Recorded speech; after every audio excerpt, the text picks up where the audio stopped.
The world went dark, and I thought I'd lost everything until he spoke. His voice, warm as a summer night, cut through the void of my blindness like a lighthouse calling me home. Then, just as I learned to love him, he was gone. My name is Eli Carter, and I was 27 when a car accident stole my sight. New York City, once my playground, became a labyrinth of sounds and shadows. I'd been a photographer, capturing life's fleeting moments. Ironic, isn't it, that I'd never see another frame? The doctors said my condition might be temporary, but hope is a cruel tease when you're staring into nothing. My family tried to help, but their pity felt like chains. I moved into a small apartment in Brooklyn, determined to rebuild alone, even if it meant stumbling through the dark. That's when I met him. It was a humid June evening, the kind where the city hums with restless energy. I was fumbling with my cane outside a coffee shop, the clatter of cups and chatter overwhelming my senses. I tripped on a chair, my hands grasping air, when a steady grip caught my arm. "Easy there," he said, his voice low and kind, like he'd seen me before I fell. He introduced himself as Sam.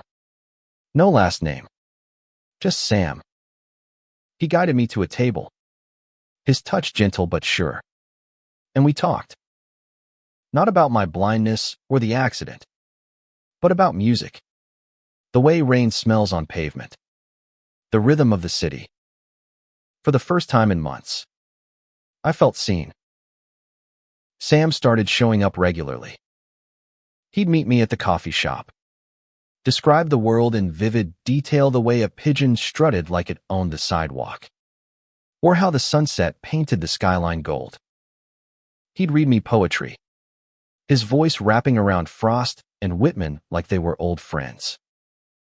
I began to crave his presence, the way his laughter sparked something alive in me.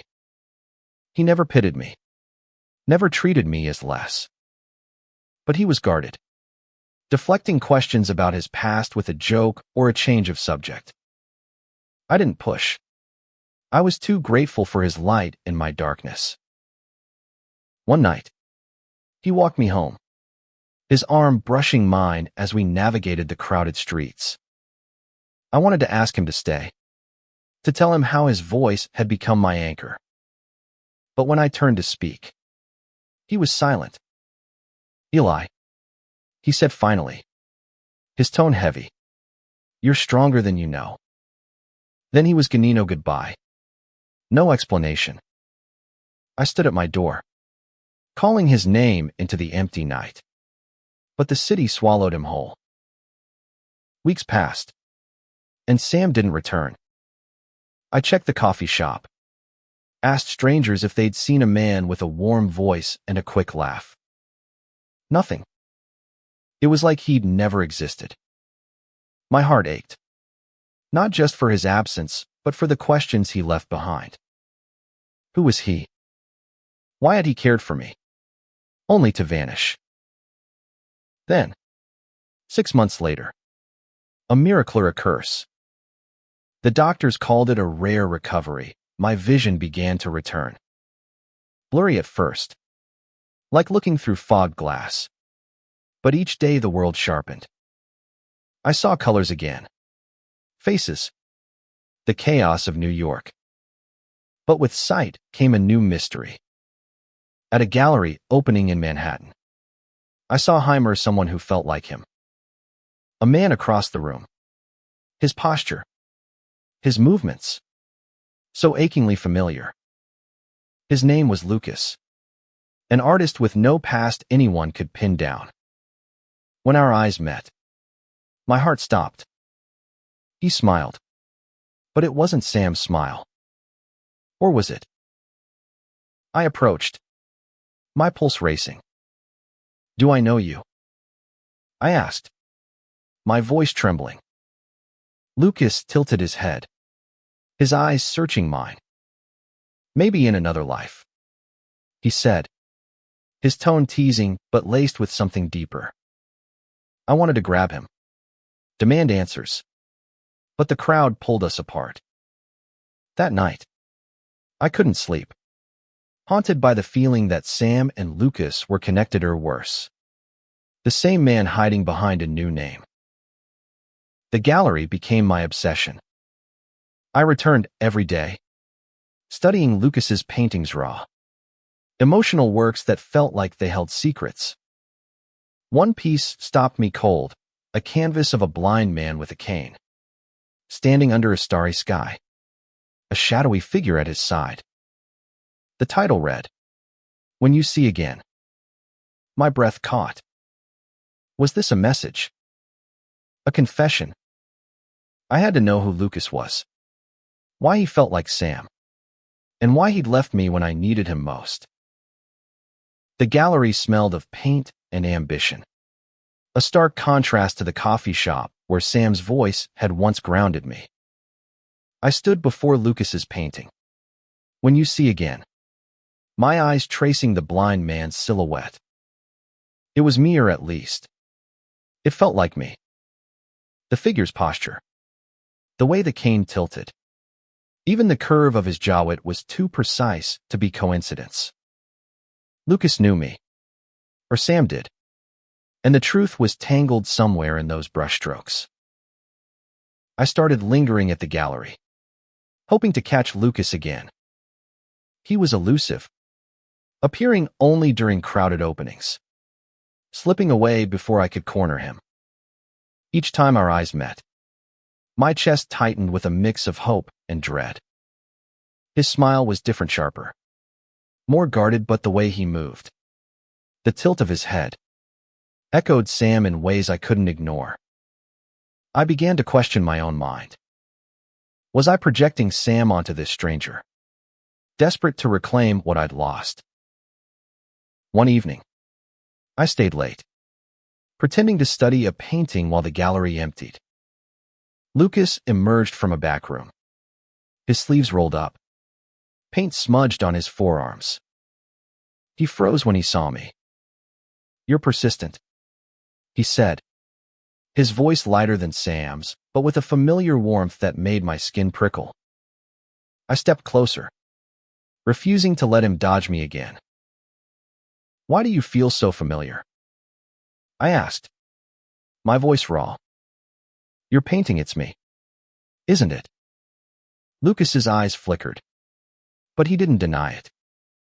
Instead, he gestured to the canvas. "It's about loss," he said, "about seeing someone clearly only after they're gone." His words hit like a punch. Was he talking about me? About Sam?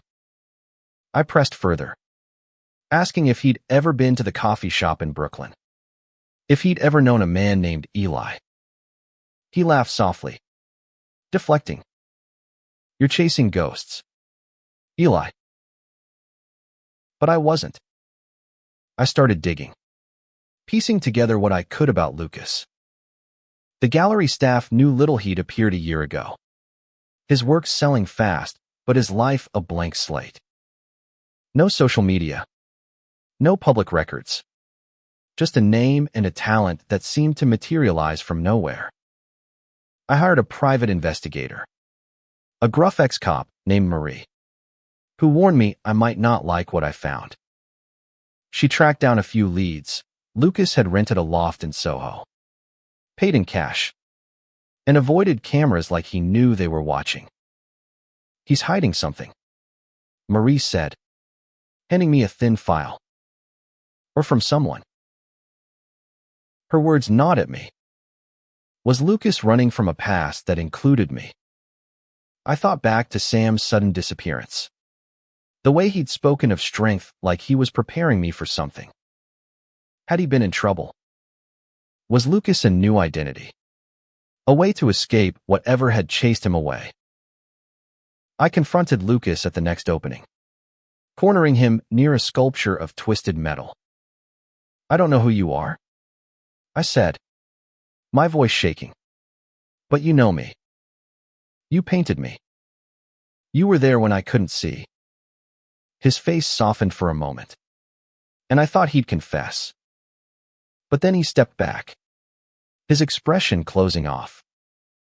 "You're mistaken," he said, but his voice cracked, betraying him. Before I could push further, he slipped into the crowd, leaving me with nothing but questions. That night, I found a note slipped under my apartment door. No signature, just a single line in neat handwriting. "Stop looking. Eli. It's safer this way." My blood ran cold.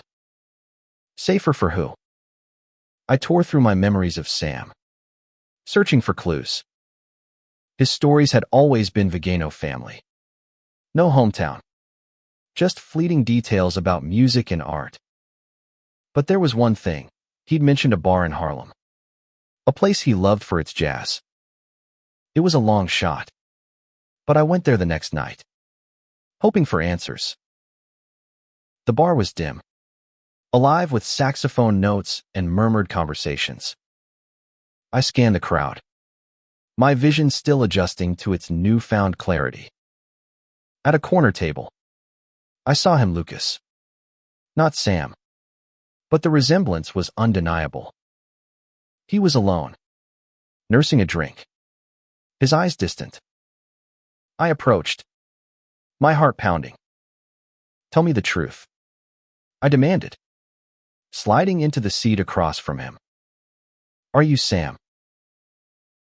Lucas's gaze met mine, and for the first time, I saw fear in his eyes. "You don't understand," he whispered. "Some things are better left buried." Lucas's words hung in the air, heavy with secrets. The jazz bar's music swirled around us, but I barely heard it. My focus locked on his face. He looked cornered, his fingers tightening around his glass. "What's buried?" "Lucas." I pressed, leaning closer. "Why did you or Sam leave me?" He exhaled sharply, glancing around as if expecting someone to emerge from the shadows. "You're digging into something dangerous," he said, his voice low. "Let it go, Eli." But I couldn't. The man who'd guided me through my darkest days had vanished. And now this stranger sat before me, wearing Sam's warmth like a mask. I needed answers. I told him about Sam, how he'd been my lifeline, how his voice had painted a world I couldn't see. Lucas listened, his expression unreadable, but his eyes betrayed a flicker of recognition. "Sounds like he cared about you," he said finally, his tone soft but guarded. "Maybe he had to leave to protect you." Protect me from what? I wanted to scream, but the bar's noise swallowed my frustration. I changed tactics, asking about his paintings. "That canvas. When you see again, it's us, isn't it? You and me." Lucas's jaw tightened, but he didn't deny it. Instead, he stood, tossing a few bills on the table. "You're seeing what you want to see," he said, but his voice lacked conviction. Before I could stop him, he was gone, melting into the crowd like Sam had months before. Desperate, I turned to Marie, my investigator. She'd found a new lead, a grainy photo from a Harlem bar's security footage, dated the night Sam disappeared. It showed a man who could have been Samer Lucas talking to a figure in a dark coat. Marie couldn't identify the second person, but their posture screamed threat. "Your guy's mixed up in something," she said. "Maybe he didn't leave by choice." Her words fueled my resolve. I started following Lucas, tracking his movements through Soho's art scene. He was careful, always checking over his shoulder, but I was relentless.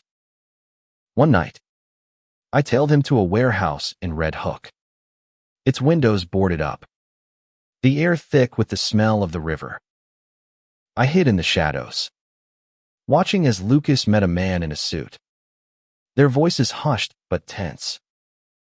I caught fragments, something about debts and time running out.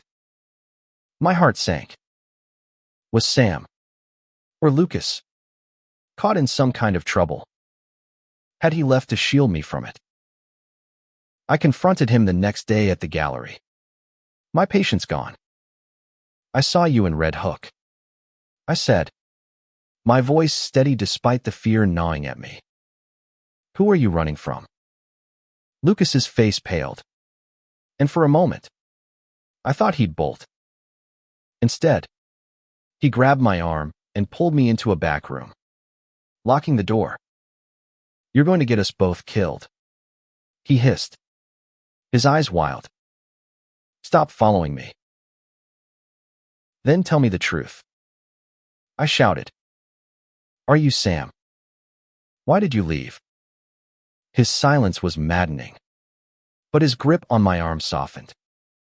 He looked at me, really looked, and I saw the same warmth I'd felt in Sam's voice. I'm not who you think I am, he said finally, but his words felt like a lie. Before I could argue, he shoved a sketchbook into my hands. Take this. It's all I can give you. I opened it later, alone in my apartment. The pages were filled with drawings of my cane, my smile, moments Sam had described in vivid detail. One sketch showed us sitting on a park bench, my hand resting on his. My throat tightened. Lucas was Sam, or he knew him intimately. But why the charade? Why the fear? I went back to the warehouse the next night, determined to find answers. The place was empty, but I found a crumpled note in the dirt. Meet me at the pier. Midnight. Come alone. My pulse raced. Was this a trap? Or was Lucas finally ready to tell me the truth? The pier was a ghost town at midnight, the Hudson River lapping darkly against the pilings. I stood under a flickering street lamp, the note crumpled in my pocket, my heart hammering. Was this Lucas's handwriting? Or someone else's? The air felt heavy, charged with secrets I wasn't sure I wanted to uncover. But I'd come too far to turn back. A figure emerged from the shadows. Lucas, his face half-lit, his eyes searching mine. You shouldn't be here, he said, his voice tight. I told you to stop. But there was no anger in his tone, only fear, and something softer, regret. Maybe. I stepped closer, refusing to let him slip away again. I need to know who you are, I said. No more games. He hesitated, then sighed, his shoulders sagging. I'm not Sam, he said, but the words sounded rehearsed. Sam's gone. Eli. He had to disappear. My chest tightened. Why? I demanded. What was he running from? And why do you know so much about him? Lucas looked away, his jaw clenched. Some debts don't get paid with money, he said cryptically. Sam paid with his life. The words hit like a blade. Sam was dead. I staggered back, my vision blurring not from blindness, but from grief. You're lying, I whispered. But Lucas's eyes held a raw pain that felt too real. He stepped closer, his hand hovering near mine, then dropping. I knew him, he admitted. We were close. He told me about you, Eli. How you made him feel alive again. I didn't know what to believe. Was Lucas a friend? A lover? A witness to Sam's fate? Or was he still hiding the truth? I pulled out the sketchbook, thrusting it at him. Then why this? Why draw me like you were there? Lucas flinched, his fingers brushing the pages. Because I wanted to understand.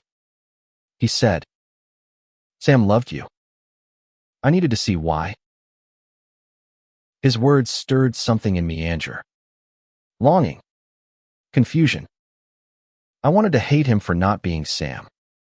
But the way he looked at me, the way his voice trembled, felt like an echo of the man I'd lost. Before I could respond, headlights cut through the darkness. Lucas tensed, grabbing my arm. We need to go? Now. We ran, ducking into an alley as a black SUV roared past.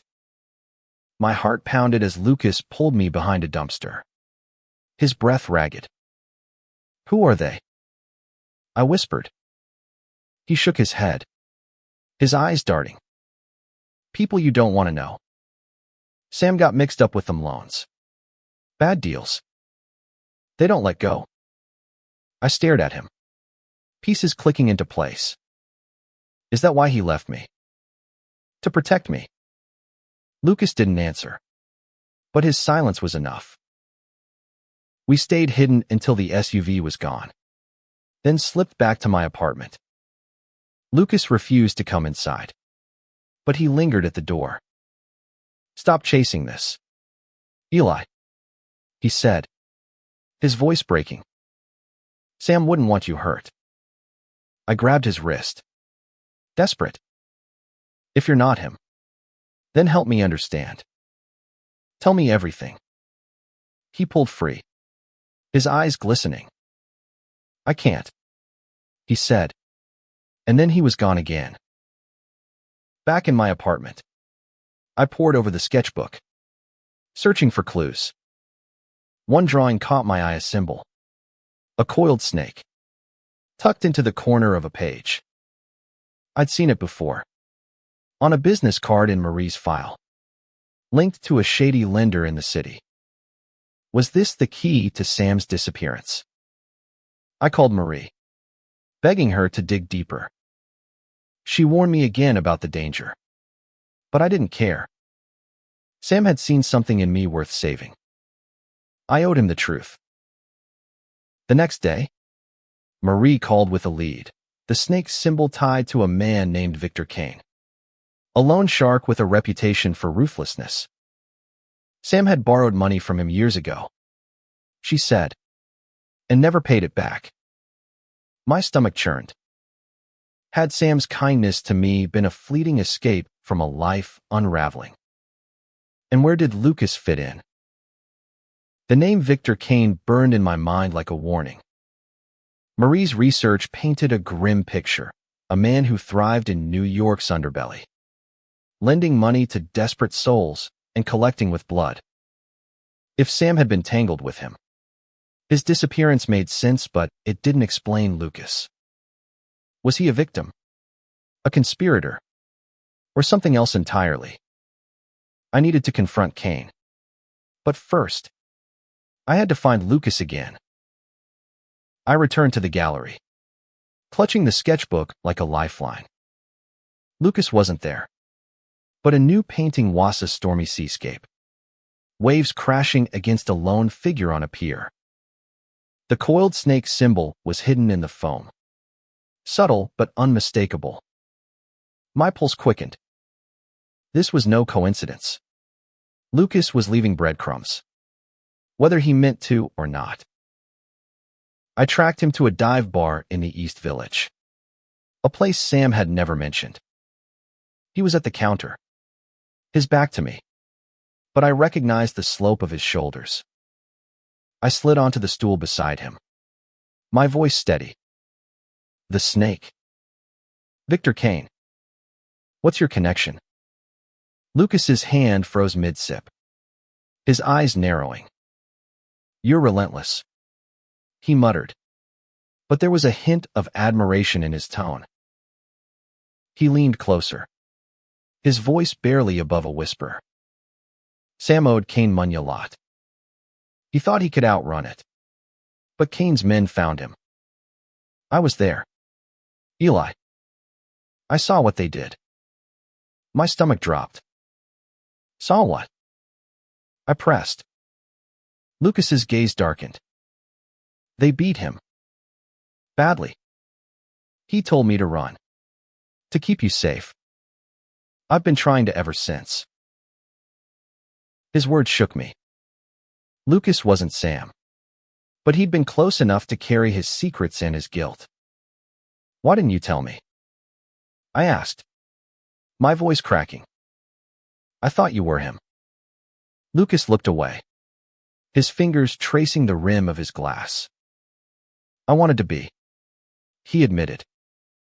Sam talked about you like you were his reason to keep going. I thought, maybe I could be that for you. Too. The confession hit me hard. Lucas wasn't just hiding from Kane. He was hiding from himself. From the weight of Sam's loss. I reached for his hand. My fingers brushing his. You don't have to be him. I said. Just be honest. For a moment. He let my hand linger. His eyes soft with something like hope. Then he pulled away. I can't drag you into this. He said. Kane's still out there. I refused to let it end there.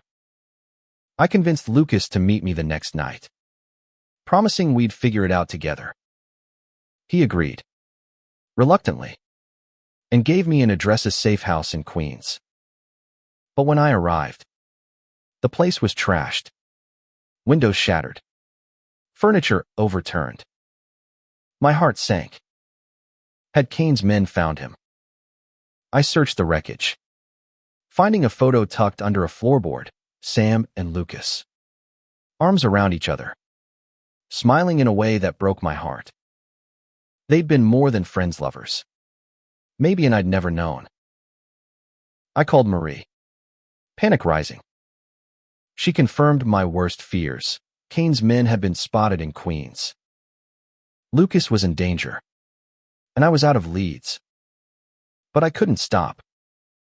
I went back to the pier. The place where Lucas had seemed ready to talk. It was empty. The river silent under a starless sky. Then I saw Ida's sketch. Taped to a piling. Showing me with my cane. Sam's hand on my shoulder. Below it.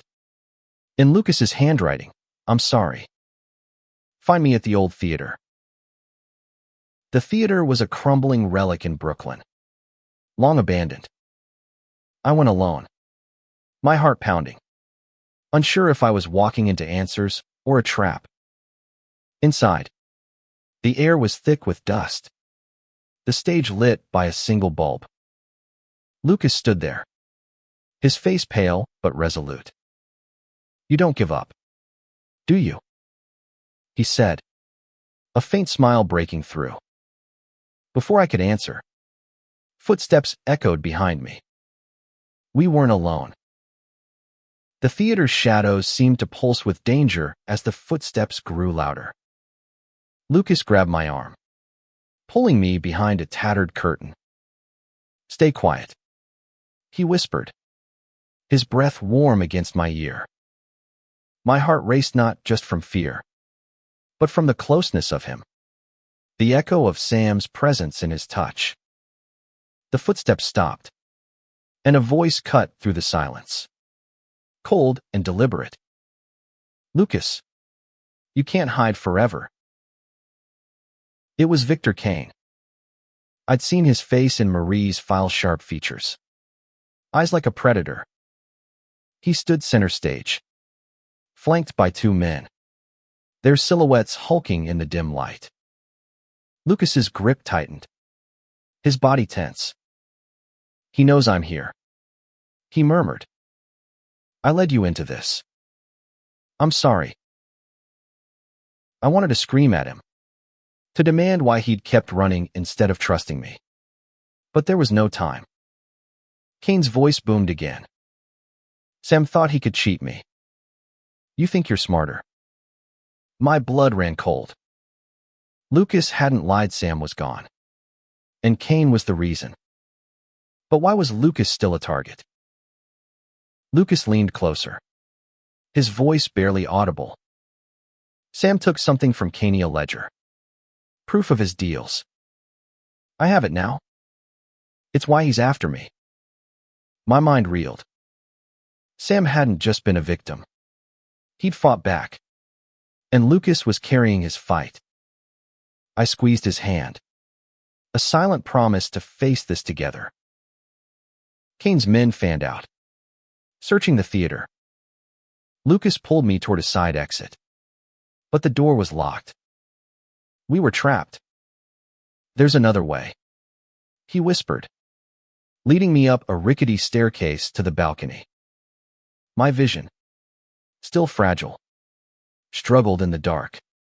But Lucas guided me like Sam once had, his hand steady on my back. We crouched behind seats, listening as Kane's men tore through the stage below. We need that ledger, I whispered. It's our leverage. Lucas nodded, his eyes glinting with determination. He pulled a small key from his pocket. It's hidden in the gallery. If we can get there, we can end this. But getting out meant facing Kane. I wasn't sure we could. The search grew closer, flashlight beams cutting through the gloom. Lucas pressed the key into my hand. If I don't make it, find the ledger. It's under the floor in the back room. Before I could protest, he stood, shouting, Kane, I'm here. He was drawing them away, giving me a chance to escape. I wanted to grab him, to keep him safe. But his eyes begged me to go. I slipped down the stairs, my heart breaking as his voice faded behind me. I made it to the gallery just before dawn, my hands shaking as I pried up the floorboard. The ledger was there, a battered notebook filled with names, dates, and deals that could ruin Kane. I hid it in my jacket, my mind racing. Lucas had risked everything to protect this. To protect me. I couldn't let him face Kane alone. I called Marie, begging for help. She promised to bring backup. But time was slipping away. I returned to the theater, the ledger heavy against my chest. The place was silent now. Too silent. I found Lucas in the basement, bloodied but alive, tied to a chair. Kane stood over him, a gun in hand. You're persistent, Kane said, turning to me. Just like your friend Sam. I held up the ledger, my voice steady. Let him go, or this goes to the police. Kane's eyes narrowed, but he didn't move. Lucas looked at me, his face a mix of fear and pride. You shouldn't have come back, he whispered. I smiled, echoing his words from the pier. You don't give up on someone you love. Kane laughed. A cold, hollow sound. Love won't save you. But before he could act, sirens wailed outside. Marie had come through. Kane's men scattered, and he hesitated, his gun wavering. I lunged, tackling Lucas to the ground as shots rang out. When the dust settled, Kane was gone, and Lucas was in my arms, alive. The sirens faded as police swarmed the theater, their flashlights cutting through the dark. Lucas clung to me, his breath ragged, his face bruised but unbroken. I held him tightly, the ledger still pressed against my chest, a lifeline we'd fought for. Marie burst in, her ex-cop instincts sharp as she barked orders. You're lucky to be alive, she told us, her eyes softening as she saw Lucas's state. Kane's gone, but he won't stay gone. We handed the ledger to the police, its pages a map of Kane's crimes enough to put him away, if they could catch him. Lucas was quiet as paramedics checked him, his gaze distant but fixed on me. When we were alone, I knelt beside him. "Why didn't you tell me about Sam?" I asked, my voice thick with emotion. "I could have helped." Lucas's eyes met mine, raw and unguarded. "I didn't want you to carry his pain," he said. "Sam loved you. Eli. He talked about you every day, your strength, your laugh. When he died, I promised to keep you safe, even if it meant lying." His voice broke, and I saw the weight he'd carried, the love he'd buried to protect me. I reached for his hand, my fingers lacing through his. "You're not just Sam's shadow," I said. "You're you, Lucas. And I see you." His breath hitched, and for the first time, he didn't pull away. We sat there, the chaos of the night fading. Two broken people finding something whole in each other. The days that followed were a blur. The police hunted Kane, using the ledger to dismantle his network. Lucas stayed with me, his guard slowly dropping. He told me about Sam, how they'd met in a jazz bar, fallen in love, and dreamed of a life free from Kane's shadow. Sam had borrowed money to start a gallery, but Kane's terms were a trap. When Sam tried to expose him, it cost him his life. Lucas had taken the ledger and run, adopting a new name, painting to keep Sam's memory alive. I listened, my heart aching for the man I'd loved and the one sitting beside me now.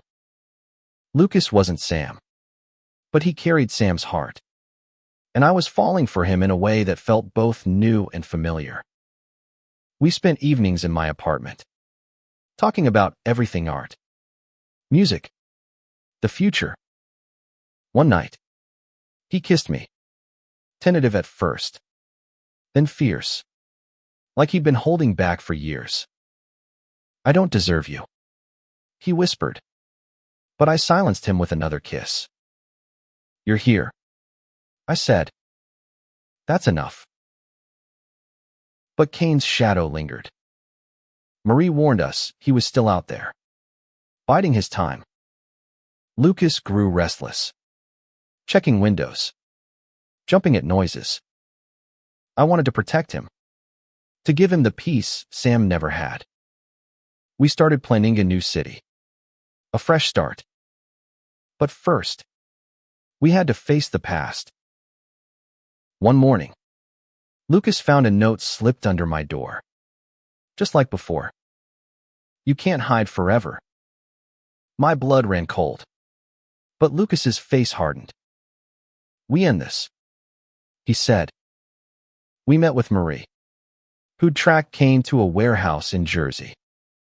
"It's a trap," she warned. But Lucas was done running. "He took Sam," he said. "He doesn't get to take you, too."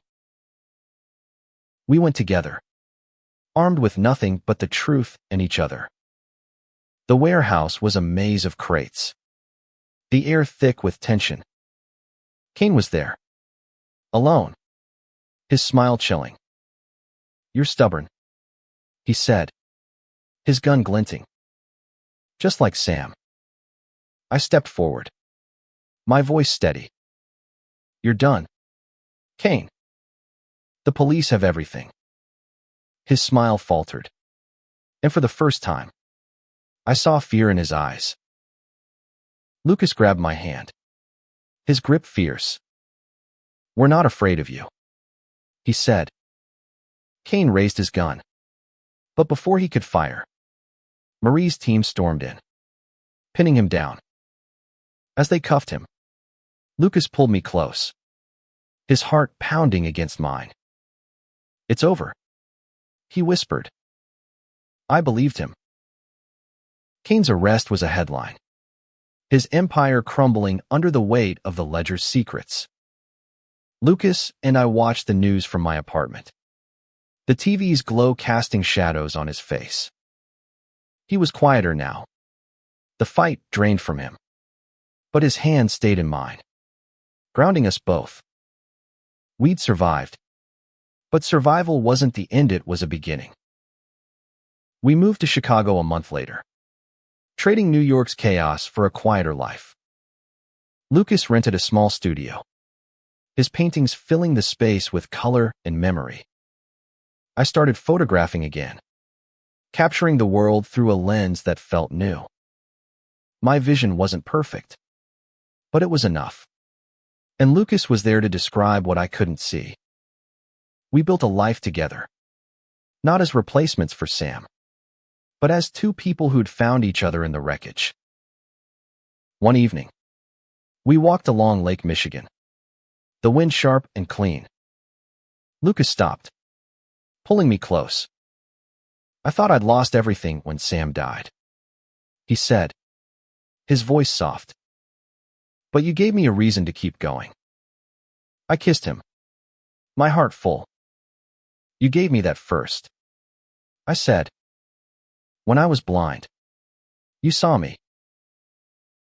We didn't talk about Sam often, but he was there in Lucas's sketches, in the jazz we played, in the way we held each other through nightmares. Sam had been my light in the dark, and Lucas was my light now, steady and real. I realized love wasn't about replacing someone. It was about carrying their warmth forward, letting it shape something new. One night, Lucas showed me a new painting, a man with a cane, standing beside another under a starry sky, their hands entwined. The title was simple, We See Each Other. Tears stung my eyes as I recognized us. Not just me and Lucas, but Sam's presence woven into the stars. This is our story, Lucas said, his voice trembling. All of us. We hung the painting in our living room, a reminder of what we'd overcome. Cain was behind bars, his threats silenced, but the real victory was Thesis. Together, building something stronger than fear. I started volunteering at a community center, helping others navigate blindness, sharing the strength Sam and Lucas had given me. Lucas taught art classes, his laughter filling the room, his past no longer a shadow. Years later, we returned to New York for a gallery show, Lucas's first under his real name. The crowd buzzed, but I only had eyes for him, standing proud beside his work. One painting caught everyone's attention, When You See Again, the canvas that started it all. The plaque beside it read, For Sam, who taught us to love in the dark. As we stood there, hands clasped, I felt Sam's presence, not as a ghost, but as a bridge between us. Lucas leaned close, his breath warm against my ear. You saved me, Eli, he whispered. I smiled, my heart full. We saved each other. The night ended with us on a bench in Central Park, the city alive around us. I traced the carved words Lucas had etched there years ago. Love sees what eyes cannot. It was true then, and truer now.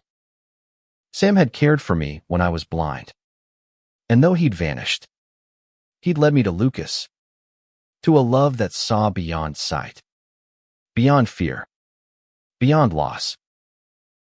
We sat there, watching the stars, knowing we'd found something rare, a love that endured, that healed, that saw us whole. And in that moment, I knew Sam was with us, not gone, but part of the light we carried forward, together.